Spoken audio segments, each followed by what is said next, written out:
You will live to be 100 years old if you can still perform these 6 workouts at 60. Have you ever considered how many people, even at the age of 30, can hardly perform fundamental movements in our society, which is characterized by sedentary lives and health neglect? Imagine now that you are 60 years old and the effects of the normal decrease of muscle mass have already started. According to research, over 65% of persons already experience chronic pain in their knees, joints, or lower back after the age of 60. It's a concerning figure today.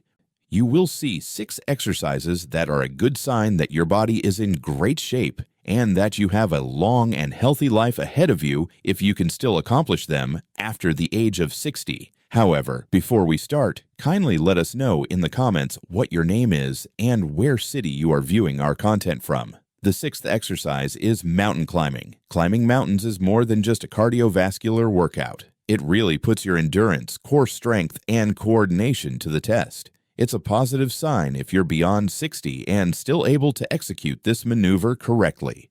According to a 2021 study that tracked 248 adults over 60 for 8 years in the Journal of Aging and Physical Activity, people who could perform high-intensity exercises involving coordinated limb movement, like a mountain climber, had a 32% lower risk of dying from any cause. It's no accident.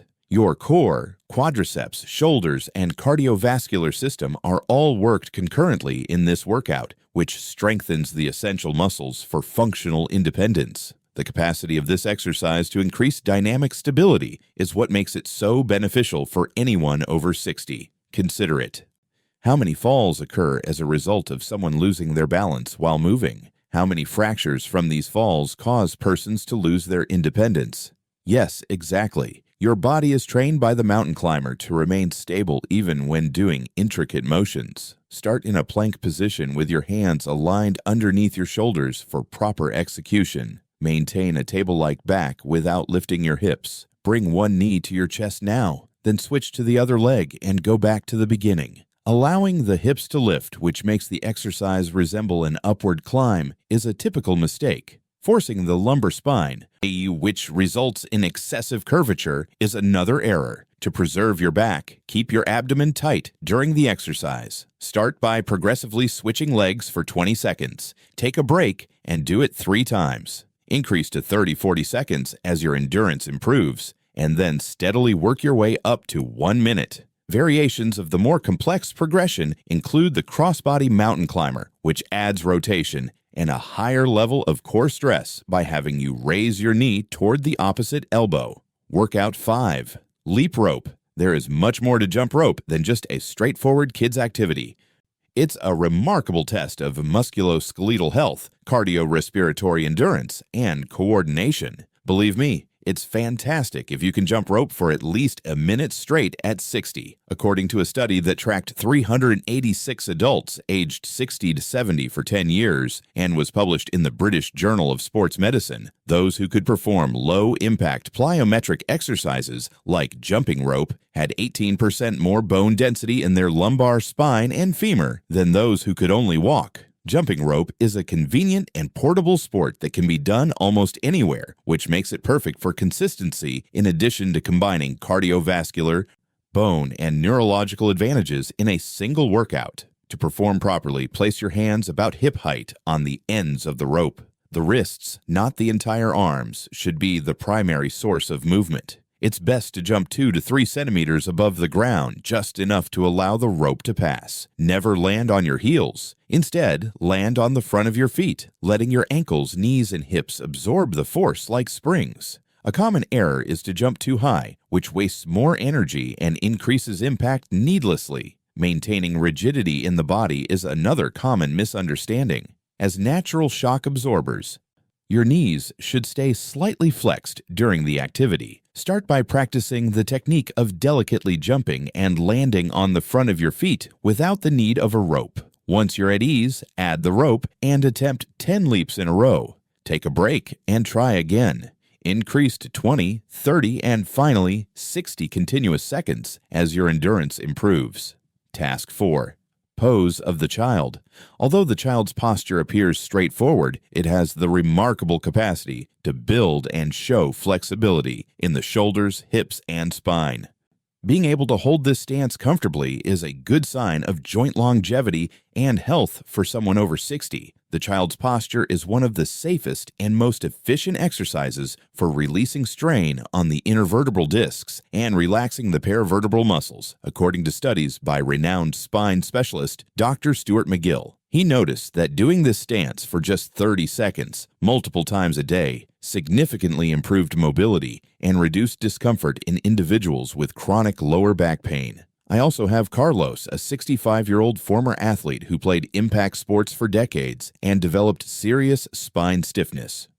After barely 20 seconds of intense anguish, he started to practice the child's stance. He claimed that he had regained the ability to play on the floor with his grandchildren, something he had not been able to do for years, and that he could comfortably hold the posture for 5 minutes after 6 months of daily practice. The child's pose also has the added benefit of being a potent mental relaxation technique, in addition to being a physical workout. It lowers cortisol levels, the stress hormone that is known to hasten cellular aging. To perform properly, sit on your heels, squat on the floor with your legs about hip-width apart.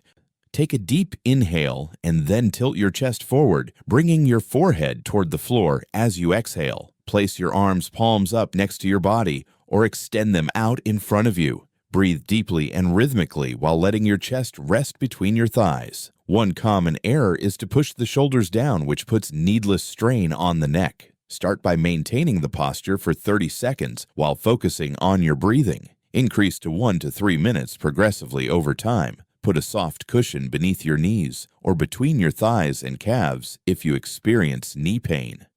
Remember to subscribe to the channel before we proceed. You will advance with long-term health in the bodybuilding field if you have continuous access to science-based information. Task 3. Side plank. Your stabilizer muscles are in great shape if you can perform a side plank with proper technique for at least 20 seconds on each side. This is important for longevity. 176 adults over 65 who had strong oblique and transverse abdominal muscles, exactly the muscles used in the side plank, had a 41% lower incidence of falls and injuries linked to postural instability, according to a 7-year longitudinal study published in the Journal of Physical Therapy Science. According to the study's findings, one of the best indicators of independent mobility in old age is lateral core strength. The side plank helps build lateral core strength, which is especially crucial for daily tasks like getting out of bed, getting into and out of a car, and regaining your balance after tripping, skills that can actually save your life as you age. When I assisted a 68-year-old retired teacher who had had hip surgery, this movement was the highlight. At first, she was only able to hold the altered posture for 5 seconds.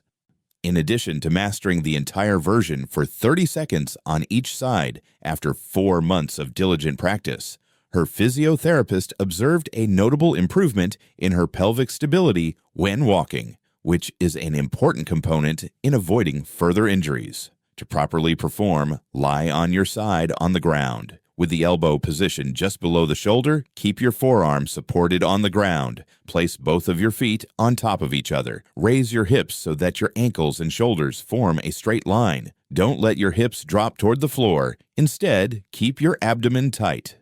Losing body alignment due to hip drop or excessive elevation is one of the most frequent errors. Allowing the supporting shoulder to sag toward the ear is another common error that can lead to trapezius and neck strain. Start by lowering the lever, making the exercise more accessible and supporting the knee that is closest to the floor. Hold the posture for 10 seconds on each side, take a break, and then do it 3 times.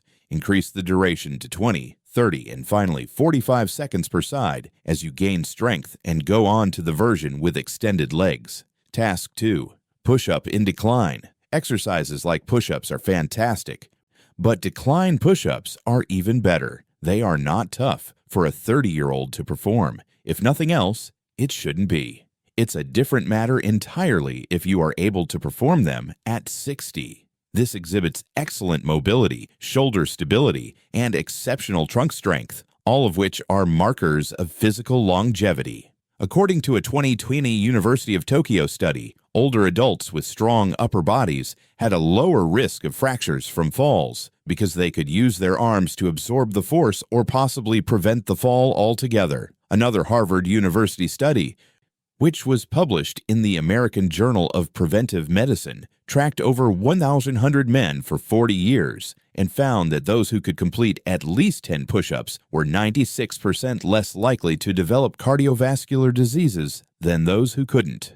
Because the decline version is more challenging and consequently provides greater activation of the deltoids and upper chest muscles, the effects are even more noticeable when the feet are elevated. Place your hands slightly wider than shoulder width on the floor for proper execution. Put your feet on a step, bench, or couch, and use your body to create a decline. From your heels to your head, maintain a board-like posture. Return to the starting posture by extending your arms after bending your elbows to bring your chest closer to the floor. The most frequent errors include lowering the hip, which overstresses the lower back, and lifting the shoulders toward the ears, which can strain the neck. Maintaining continual tension in the muscles and protecting the joints also requires that the elbows not be fully locked at the height of the action. You can start with a modified version of the push-up, where you only have your feet raised and your knees on the floor. Take a 60-second break in between each of the 3 sets of 5 repetitions. Go on to the complete version as your strength increases, progressively increasing the amount of repetitions. You can experiment with pauses at the movement's lowest point, lengthening the period under stress, or raising your feet even more to put more strain on your upper body in order to go beyond the fundamental decline push-up. Task 1. Bulgarian Split Squat. The Bulgarian Split Squat is a challenging exercise that assesses balance, coordination, and strength. An excellent sign of neuromuscular health is the ability to execute this action with proper technique if you are over 60. This variation of the classic squat exercises each leg unilaterally. Unilateral strength growth is essential for daily tasks like ascending stairs, getting out of a chair, and regaining your balance after tripping, which are essential abilities for preserving your independence as you age. Place your back against a sturdy bench or chair for proper execution. Only the top portion of the foot should be supported on the raised surface when placing one foot behind. When descending, the other foot should be in front of you, far enough away to allow the knee to establish a 90-degree angle. Maintaining an upright posture, flex both knees to descend, and then push through the front leg's heel to return to the starting position. The most frequent errors are allowing the torso to lean too forward or allowing the front knee to move past the toe, which puts more strain on the joint. Not descending enough is another common error that reduces the exercise's effects. Start with a lower surface, such a little stair or a thick book. To help with balance, do 5 reps on each leg while leaning on a chair or wall. Increase the number of repetitions and the height of the back support gradually as your strength and confidence grow. You can increase resistance by holding weights in your hands to go beyond the fundamental Bulgarian split squat. Bonus exercise, Glute Bridge. If you can complete this exercise with proper form and without experiencing any pain, it indicates that your posterior muscles, including your hamstrings, glutes, and spinal erectors, are functioning in unison, which is essential for longevity. People with glute weakness are 5 times more likely to experience chronic lower back pain throughout their lives, according to research from the University of Waterloo that was published in the journal Spine. In addition to being the biggest muscle in the human body, did you know that the gluteus maximus plays a vital role in stabilizing the lumbar spine and pelvis? It serves as a sort of organic support system for the spine's lower structures. For practical tasks like standing up from a chair, ascending stairs, or walking for extended periods of time, strengthening this posterior region is also essential. The process is quite easy to carry out correctly. With your feet flat on the floor at hip width apart and your knees bent, lie on your back. Holding your arms at your sides with the palms facing down, tighten your glutes and raise your hips until your knees and shoulders make a straight line. Before descending in a controlled manner, hold the position for 2 to 3 seconds at the top, experiencing the contraction in your glutes. Back pain might result from a typical error, overusing the lower back muscles rather than the glutes. Another common misunderstanding is that excessive hip elevation causes the lumbar spine to become hyperextended. Maintaining a straight line, not an arch, is crucial. Start with small bridges that are only a few centimeters above the ground. Hold each lift for 2 seconds as you complete 10 repetitions. Increase the lift's height and the time spent at the peak as your strength improves, finally reaching 5 seconds per repeat. You can try the unilateral variant, which involves extending one leg while keeping the other leg elevated to go beyond the simple bridge. Strength, mobility, balance, and coordination are all vital components for a long and independent life, and these exercises you've seen are more than just physical movements. Never forget that there is always time to begin. You can only identify specific places that need strengthening if you tried any of these exercises and found that you still can't do them. Start with the versions I specified that have been modified and work your way up. It's consistency, not perfection, that counts. The science is obvious. One of the best indicators of lifespan and life quality is maintaining an active lifestyle. Even if you only do these exercises for a few minutes each day at first, incorporate them into your regimen. We currently have a video on the screen that demonstrates each of the 6 isometric poses that can strengthen your entire lower body if you enjoyed this and would like to learn more. Don't pass it up. God bless you, my buddy, and thank you for watching all the way through.